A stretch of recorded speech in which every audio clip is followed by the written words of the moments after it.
Okay, so we've talked a lot on this channel about primitive shit. And this knife that I made as a kid, right? This bag of stuff I made even younger than that. This is the bag of stuff that I made with like a Leatherman multi-tool and an Ozark trail knife that led to the series of shit that led to me making this knife. So I found this bucket in the garage. I had not touched this bucket in 20 years, other than to pull this fireboard out to test knives on. And some of the old successful fire notches are just gone. And this was 1/2, right, of a piece of wood. The other half got completely used up with with notches. This was the new half, right? And this is a fireboard that preceded those. This one's made out of sycamore. This one is juniper. And I had juniper because I didn't have access to a cedar tree. And I thought that juniper might work better than sycamore, and I was correct. This is the handhold I made initially out of sycamore.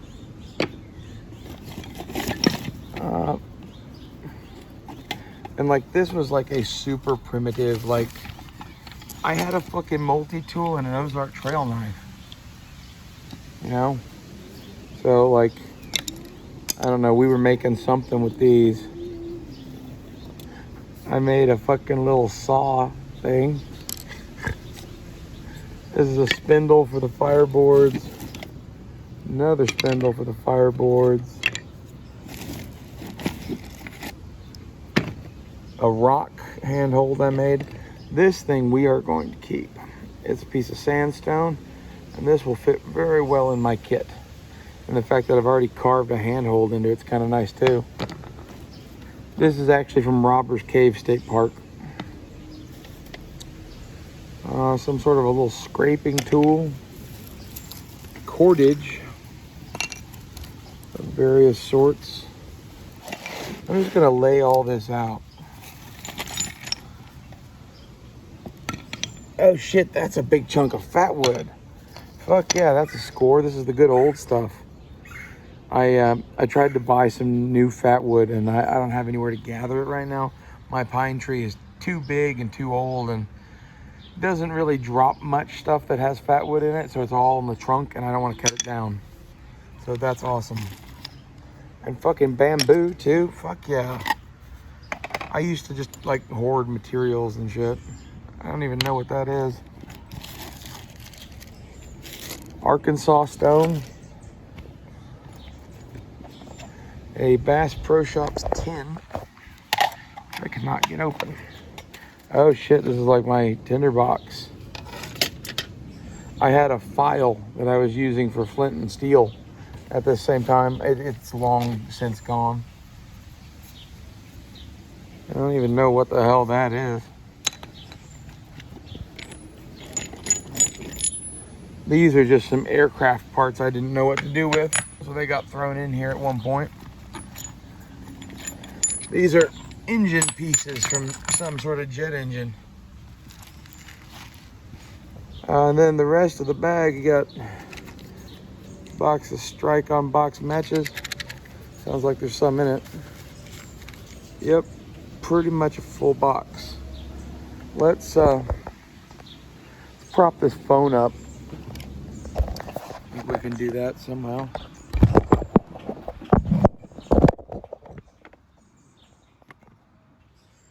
Okay, let's see if they the light.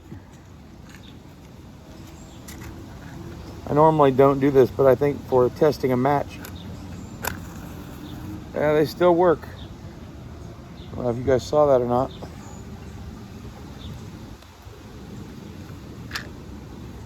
So those are like best choice, cheap as fuck, strike-on box matches. Worst kind you can get. Been sitting in a damp garage in Oklahoma for over 20 years. They still work.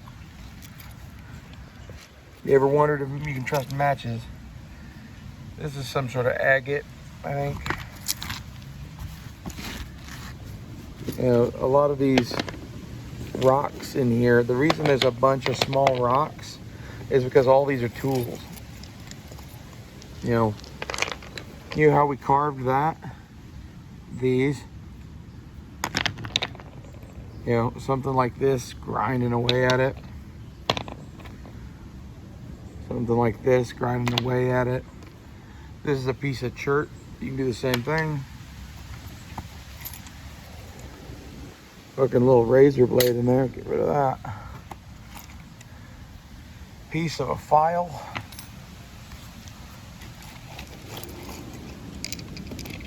Technically, you could use that as the flint and steel. Lots of cool old rocks. Another little carved, oh, this is fat wood.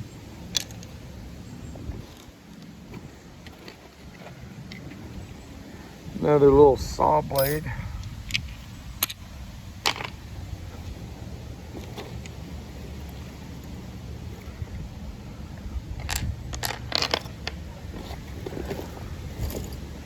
All the rest seems to be mostly leaf debris. Okay, so what the fuck is all this? We got some like paracord weaving going on here. This is another spindle. Oh. Maybe I should unpack stuff like this before we do it, but I think it's cool that this was untouched. I had no idea what was in here. This is various cordage.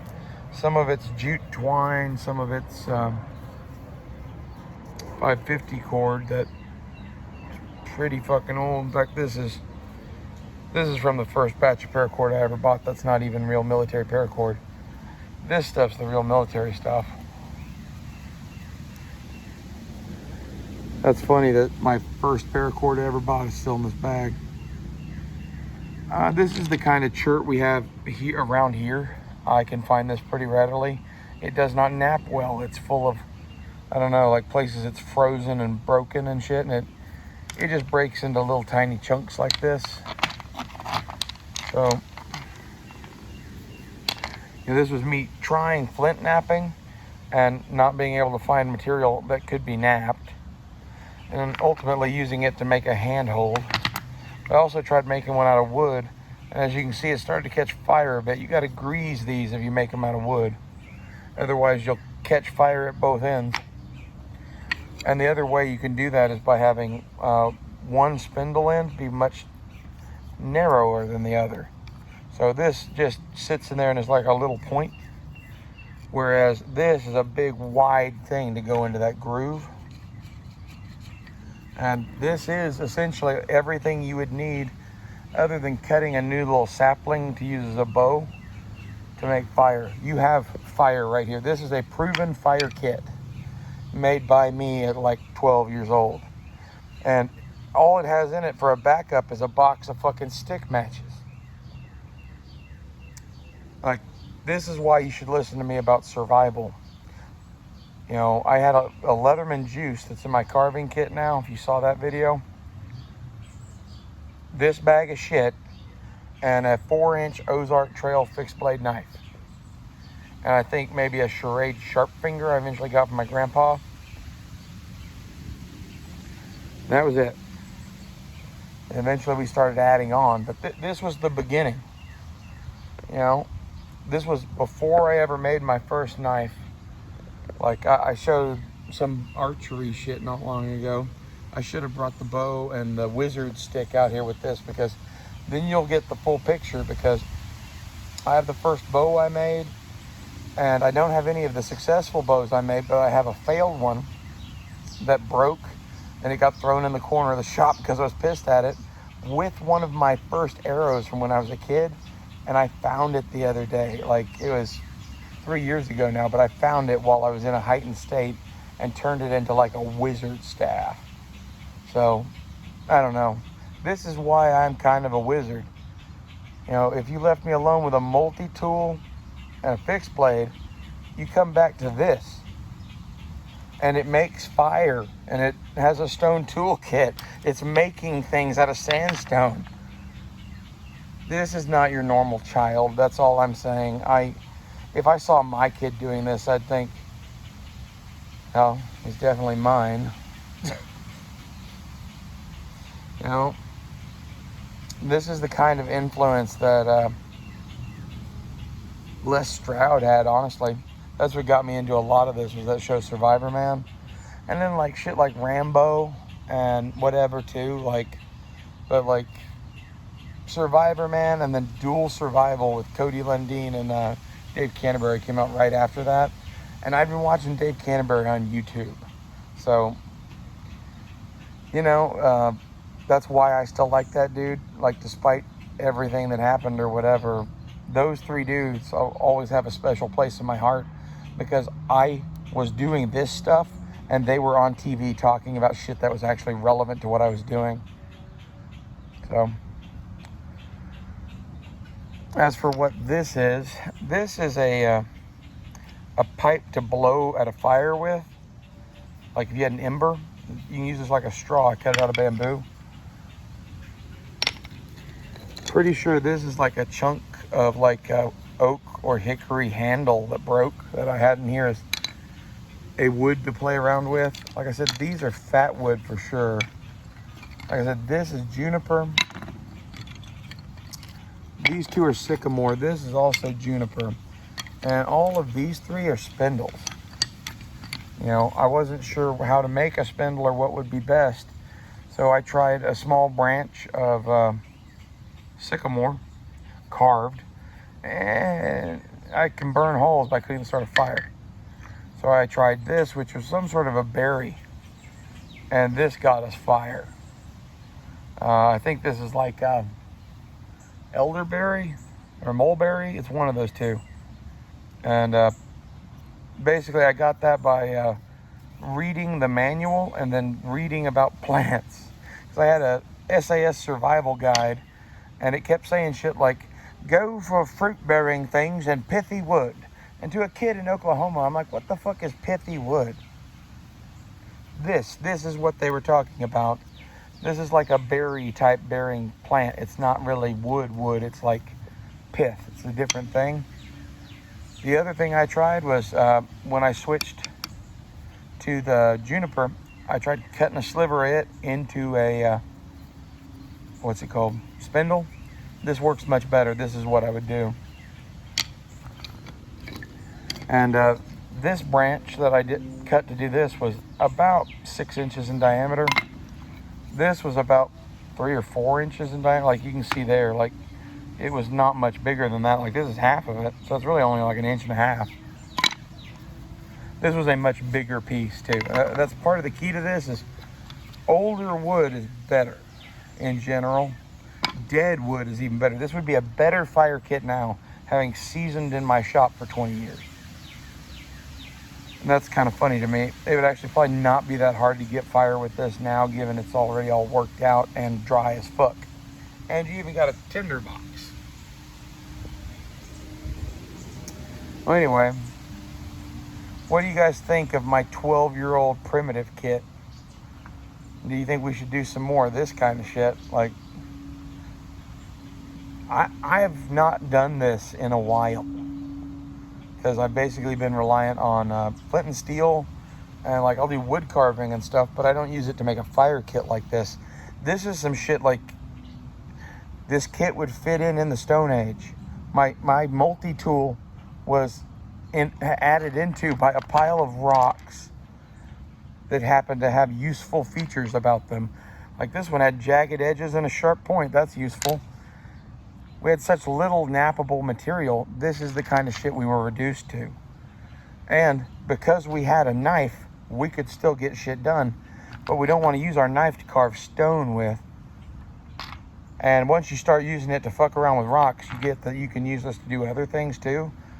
And basically you can make your own tools in field. And you know, if you can make your own shit out of sticks and rocks, how much freer could you be than that? This is why I love this. This is what I'm really all about, really.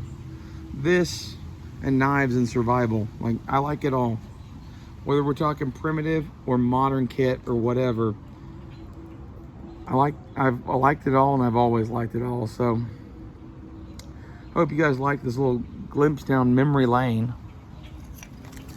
These are all slippery elm. That's what this bark is. That was made into some primitive cordage.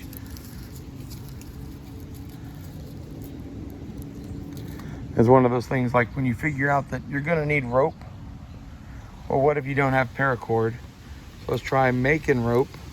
What about like a natural twine kind of shit? Best case scenario of something we could make in the woods. How does that work? The bow drill really likes something paracord-like or rope-like. That's what I would tell you. I don't know what happened to the bow for this kit. It's long since gone. It didn't fit in the bag. You know, so back in the Dizay, it was just tucked in the top of it. And as far as the kit container, I've got a couple of these. These are canvas water buckets from the U.S. Army. This is the smaller of the two. I got the bigger of the two inside too. And they're just filthy like this because they were used as this sort of kit. And I need to hose them out and clean them out and whatever. But I don't know. This one, I might just have to shove all this shit back in this bag for now. Like, it's kind of fucking cool. It's like an artifact from the past that I actually made. Like I said, this thing is joining our modern kit. I needed a good piece of sandstone, and that's honestly what made me think of this bag. Was I thought this might still be in there. Thank you, past me, and I hope you guys enjoyed this. I'll see y'all later.